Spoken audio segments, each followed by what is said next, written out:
This is the moment.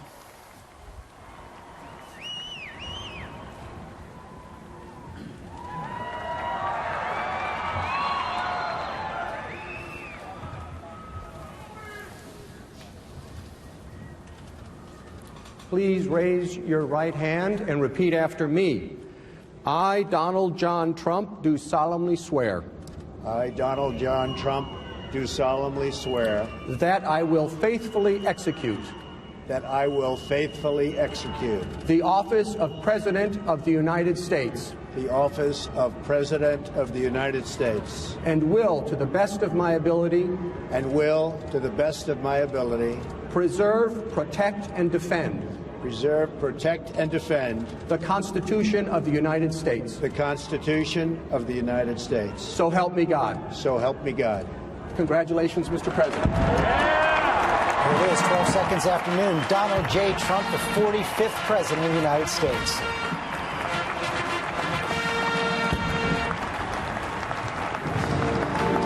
Hugs and kisses for his family. What a journey it's been for him, now hearing Hail to the Chief for the first time.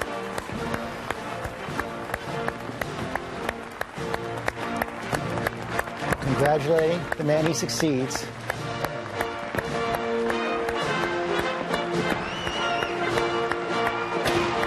And thanking the crowd, many of whom made him president.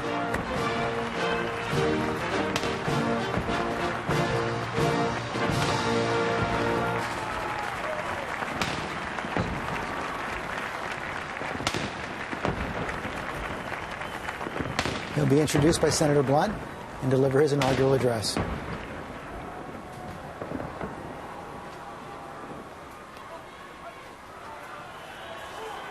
What a great honor to be able to introduce for the first time ever anywhere the 45th President of the United States of America, Donald J. Trump.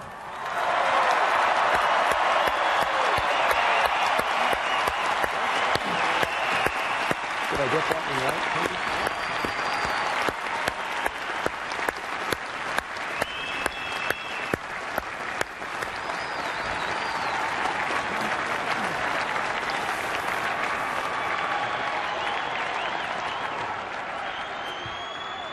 Chief Justice Roberts, President Carter, President Clinton, President Bush, President Obama, fellow Americans, and people of the world, thank you.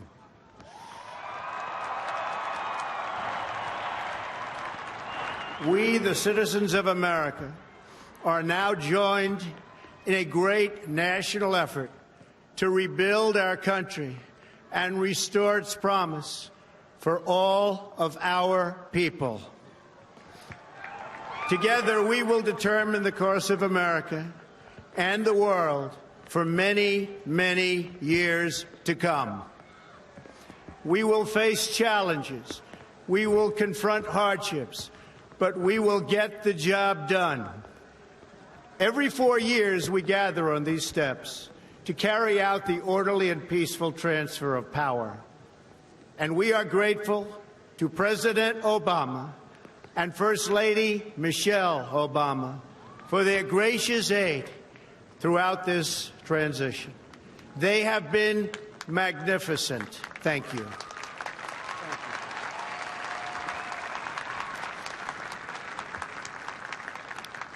Today's ceremony, however, has very special meaning, because today we are not merely transferring power from one administration to another or from one party to another, but we are transferring power from Washington, D.C., and giving it back to you, the people.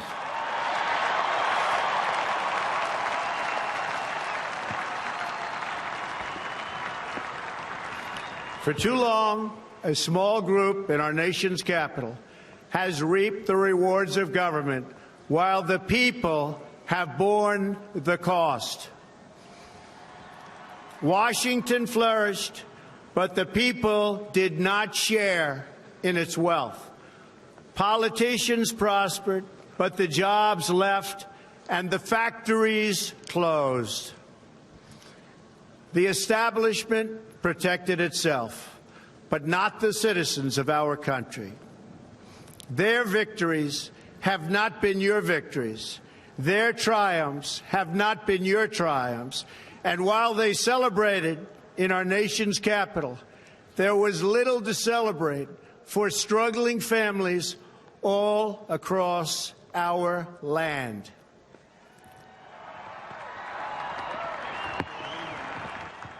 That all changes starting right here and right now, because this moment is your moment. It belongs to you.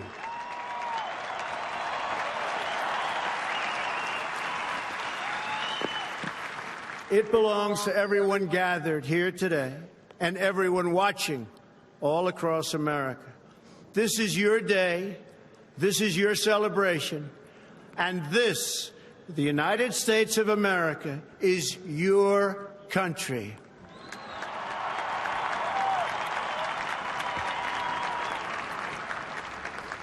What truly matters is not which party controls our government, but whether our government is controlled by the people.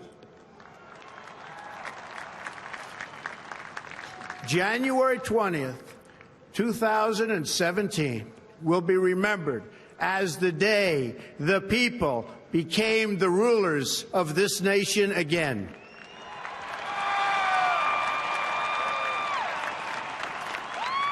The forgotten men and women of our country will be forgotten no longer. Everyone is listening to you now. You came by the tens of millions to become part of a historic movement, the likes of which the world has never seen before. At the center of this movement is a crucial conviction that a nation exists to serve its citizens. Americans want great schools for their children, safe neighborhoods for their families, and good jobs for themselves. These are just and reasonable demands of righteous people and a righteous public. But for too many of our citizens, a different reality exists.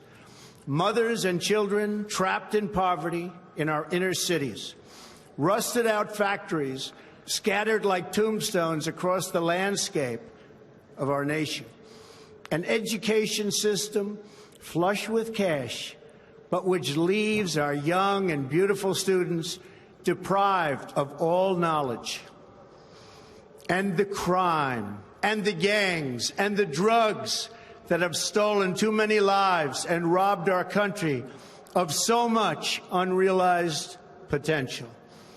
This American carnage stops right here and stops right now.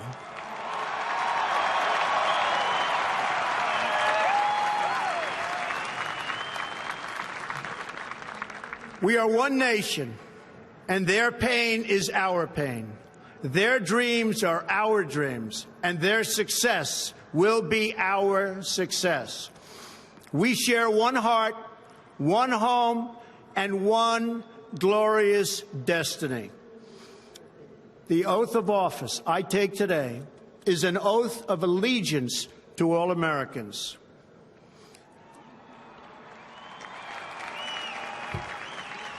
For many decades, we've enriched foreign industry at the expense of American industry, subsidized the armies of other countries while allowing for the very sad depletion of our military.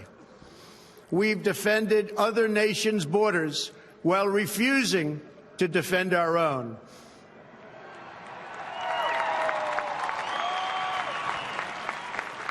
And spent trillions and trillions of dollars overseas while America's infrastructure has fallen into disrepair and decay. We've made other countries rich while the wealth, strength, and confidence of our country has dissipated over the horizon. One by one, the factories shuttered and left our shores, with not even a thought about the millions and millions of American workers that were left behind. The wealth of our middle class has been ripped from their homes and then redistributed all across the world. But that is the past, and now we are looking only to the future.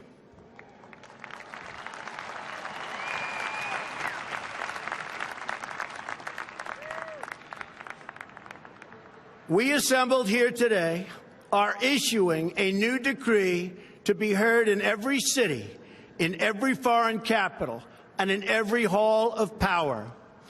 From this day forward, a new vision will govern our land. From this day forward, it's going to be only America first. America first.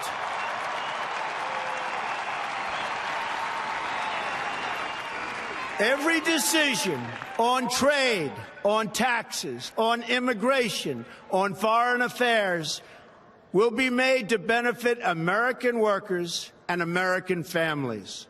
We must protect our borders from the ravages of other countries making our products, stealing our companies, and destroying our jobs.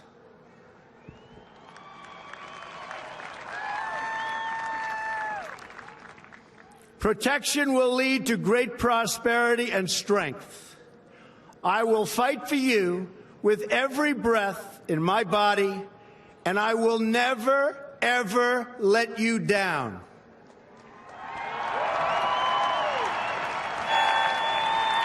America will start winning again, winning like never before.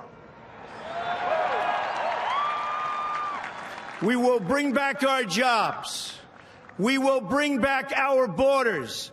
We will bring back our wealth. And we will bring back our dreams.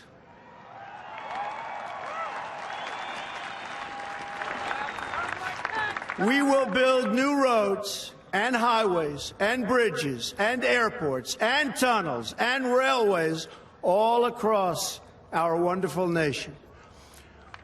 We will get our people off of welfare and back to work, rebuilding our country with American hands and American labor. We will follow two simple rules: buy American and hire American. We will seek friendship and goodwill with the nations of the world, but we do so with the understanding that it is the right of all nations to put their own interests first. We do not seek to impose our way of life on anyone, but rather to let it shine as an example. We will shine for everyone to follow. We will reinforce old alliances and form new ones and unite the civilized world against radical Islamic terrorism, which we will eradicate completely from the face of the earth.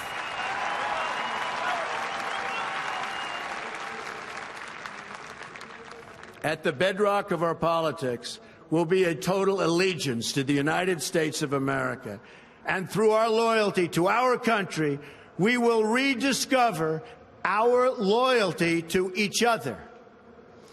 When you open your heart to patriotism, there is no room for prejudice.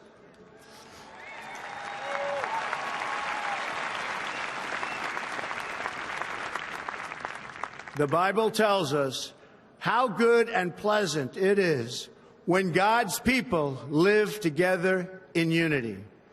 We must speak our minds openly, debate our disagreements honestly, but always pursue solidarity. When America is united, America is totally unstoppable.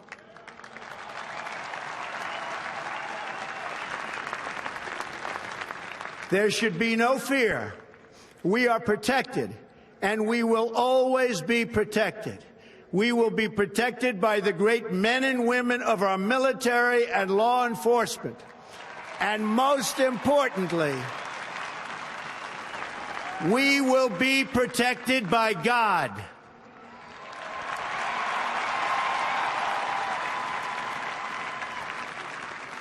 Finally, we must think big and dream even bigger. In America, we understand that a nation is only living as long as it is striving.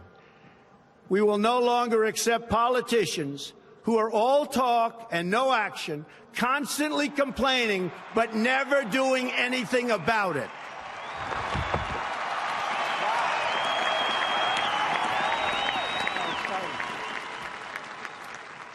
The time for empty talk is over. Now arrives the hour of action.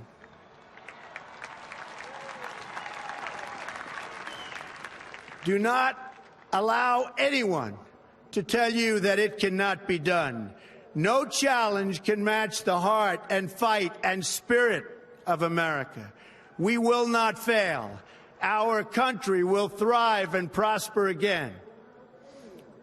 We stand at the birth of a new millennium, ready to unlock the mysteries of space, to free the earth from the miseries of disease, and to harness the energies, industries, and technologies of tomorrow. A new national pride will stir our souls, lift our sights, and heal our divisions. It's time to remember that old wisdom our soldiers will never forget, that whether we are black or brown or white, we all bleed the same red blood of patriots.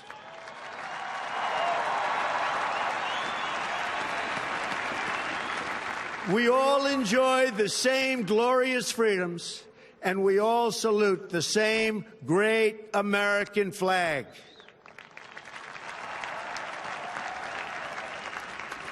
And whether a child is born in the urban sprawl of Detroit or the windswept plains of Nebraska, they look up at the same night sky, they fill their heart with the same dreams, and they are infused with the breath of life by the same almighty Creator.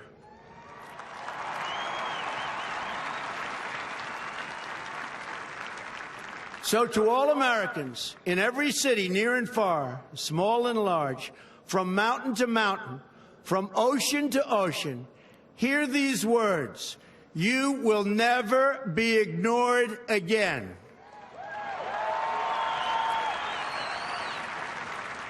Your voice, your hopes, and your dreams will define our American destiny. And your courage and goodness and love will forever guide us along the way. Together, we will make America strong again. We will make America wealthy again. We will make America proud again. We will make America safe again. And yes, together, we will make America great again. Thank you, God bless you, and God bless America. Thank you. God bless America. Clenched fist there from President Donald Trump, a smile from President Obama as he completes his inaugural address. Direct attack on the Washington establishment. Congratulations from President Obama right there. Taking on establishment that he said protected itself. Promises that that will all change right here, right now, from this day forward. The people are the rulers again, said Donald Trump, President Donald Trump. Then he said he has a new decree, a new vision. The new vision will govern our land. America first.